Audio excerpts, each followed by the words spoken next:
pasti ada perasaan kenapa kok aku gitu loh, kenapa kok gini gitu ya, pasti kan ada kayak aku merasa kayak aku nggak jaga nih hamilku jadi aku bisa kayak gini gitu.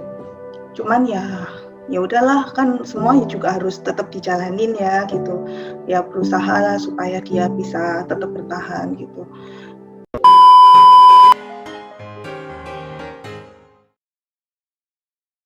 Jangan lupa subscribe dan bunyikan loncengnya. Halo parents, ketemu lagi sama aku Lydia. Nah, di video kali ini aku akan berdiskusi dan berbincang bersama member Premi Warrior, yaitu Mam Putri yang melahirkan bayi prematur yang sekarang usianya sudah 5 tahun. Bagaimana ceritanya? Penasaran kan? Nah, sebelum lanjut ke videonya, aku cuma pengen ingetin, jangan lupa untuk like, comment, share, and subscribe, dan nyalakan lonceng agar kalian orang pertama yang mendapatkan notifikasi terbaru dari Premi Warrior. Oke, let's get start. Halo Mam Putri, boleh dong memperkenalkan dirinya? Assalamualaikum warahmatullahi wabarakatuh. Perkenalkan, nama saya Putri, saya bunda dari Alisa, anak prematur yang lahir di 34 week dengan berat badan 1250 gram. Saat ini Alisa sudah berusia 5 tahun. Mam Putri, boleh dong diceritakan bagaimana proses kehamilan Alisa, mungkin dari usia Mam Putri, berapa tahun pernikahannya, dan apa aja sih sebenarnya kendala yang pernah dialami saat kehamilan Alisa? Pas awal hamil itu aku di umur berapa ya, 27 atau 28 ya. Pokoknya aku udah nikah 2,5 tahun, itu belum ada hamil. Terus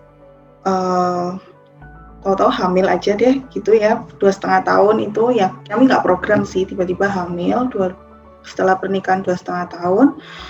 Terus di awal kehamilan itu ya nggak ada problem apa-apa sih gitu ya, maksudnya aku nggak yang kayak ada pendarahan atau ngeflek atau yang tensiku nggak normal gitu, nggak. Awal-awal itu lancar-lancar aja, kenaikan berat badan juga yang normal-normal aja. Terus pas usia kehamilanku 28 minggu itu kan aku jadwalnya kontrol kan.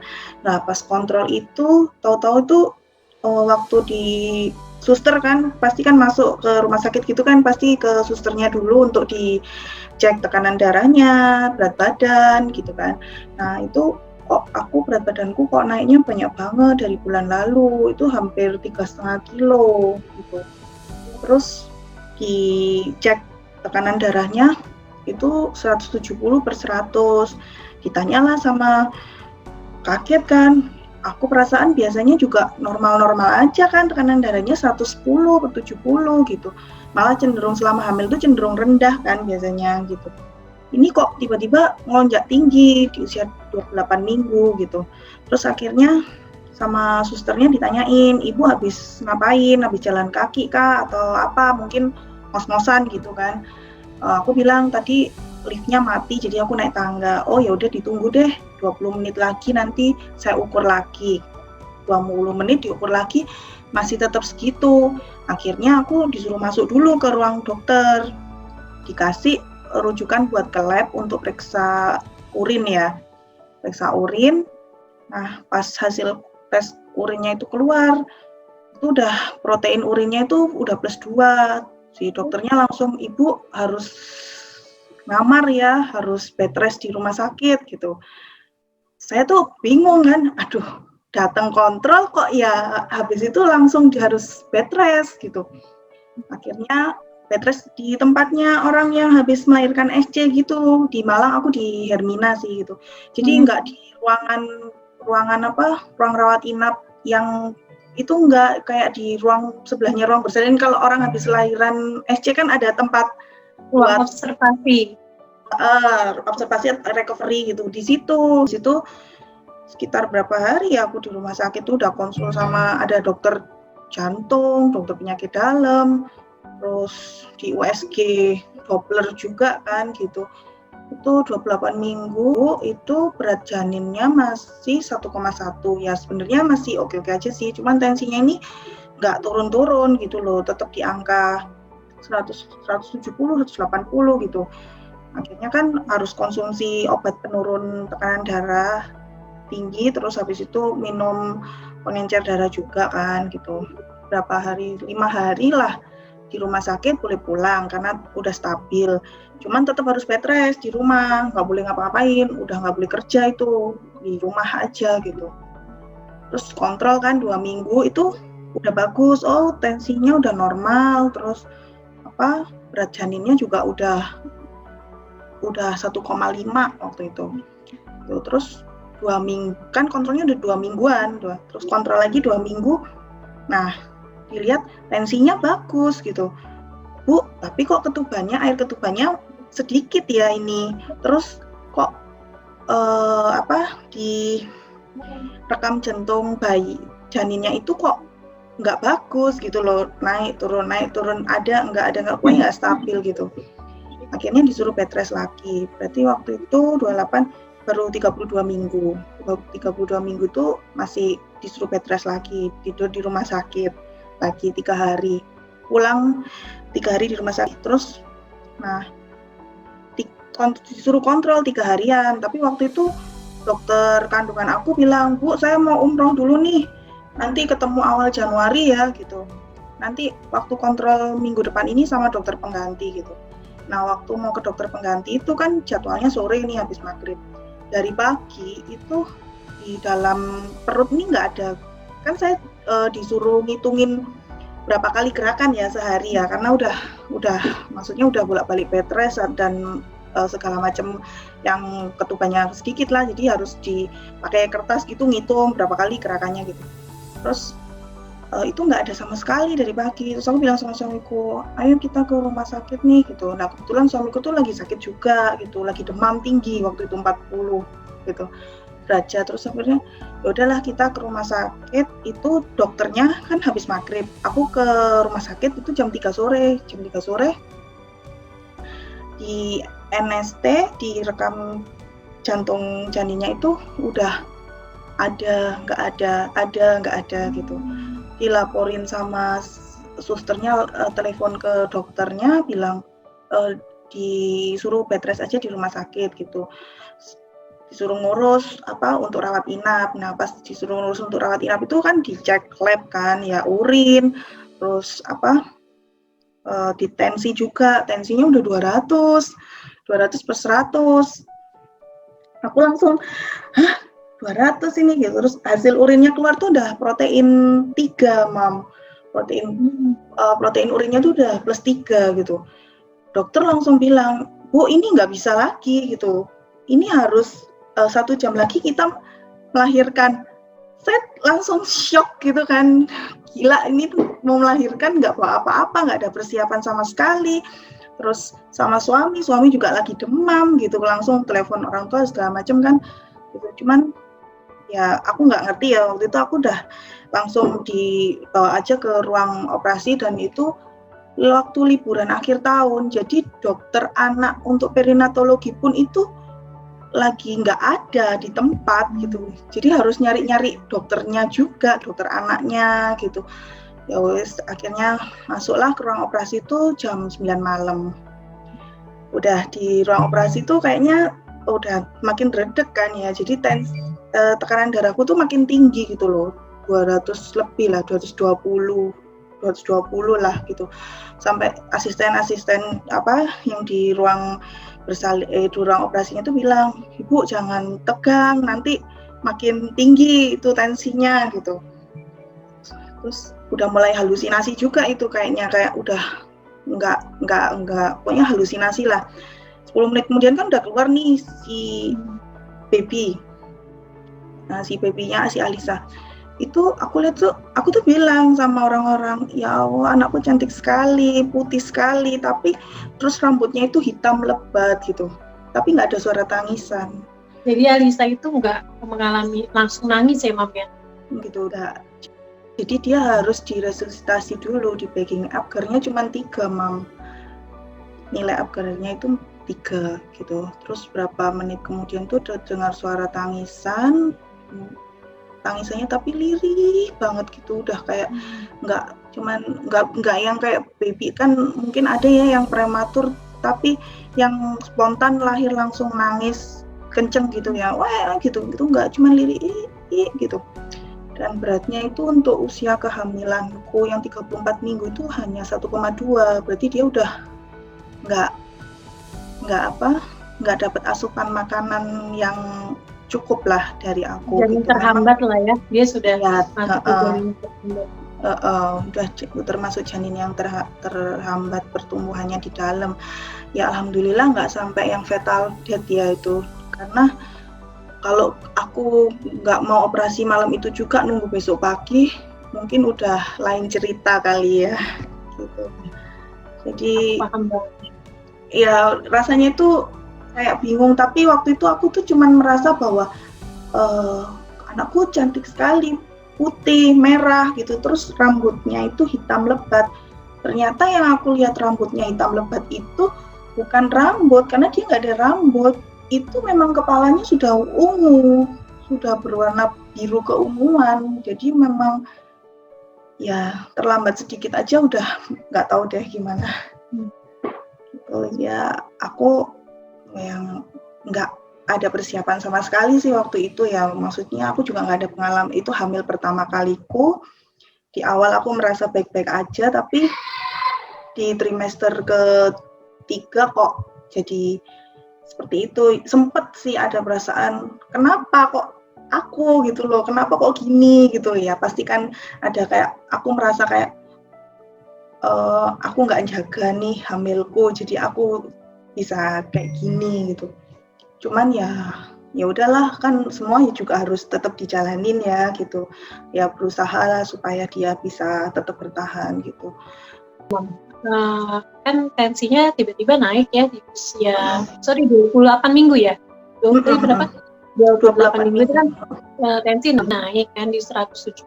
Nah, itu ada maksudnya apa sih yang merasain gitu? Apakah pusing atau biasa aja gitu, nggak ada rasa gitu? Kalau pusing enggak ya, cuman kayak ini heartburn ya, kayak sesek gitu ya, gitu. Terus bengkak, kakiku tuh bengkaknya tuh walaupun udah dipakai habis tidur atau habis diselonjorin, itu biasanya kan kalau direndam pakai air itu udah nggak bengkak lagi kan, itu enggak, itu tetap bengkak gitu. Jadi bengkaknya tuh sebadan gitu loh. Dan yang pasti tuh aku ngerasanya tuh kayak lonjakan berat badan tuh langsung yang banyak banget gitu loh. Jadi total kenaikan berat badan berapa, Mak? Ada kali 30-35 kilo ya. Wow, gede banget ya, lebih gede daripada aku. Maksudnya awalnya itu nggak sebesar itu gitu loh, tapi tiba-tiba tuh yang gemuk banget gitu.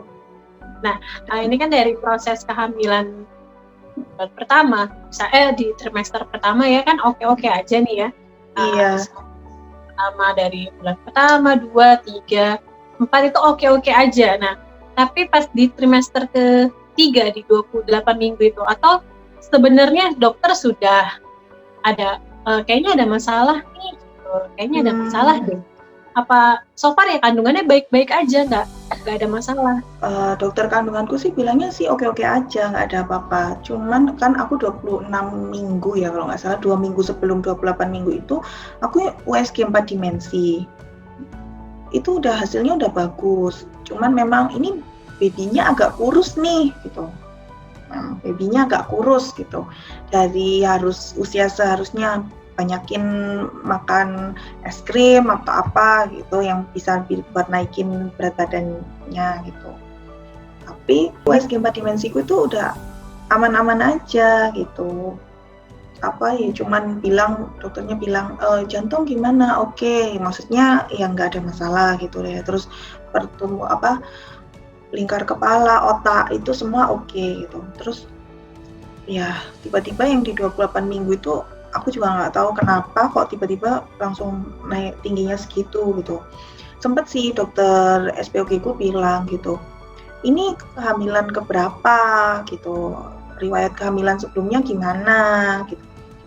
Ini hamil pertamaku gitu. Setelah nikah berapa tahun gitu, 2,5 tahun, sebelumnya pernah keguguran atau apa, enggak gitu.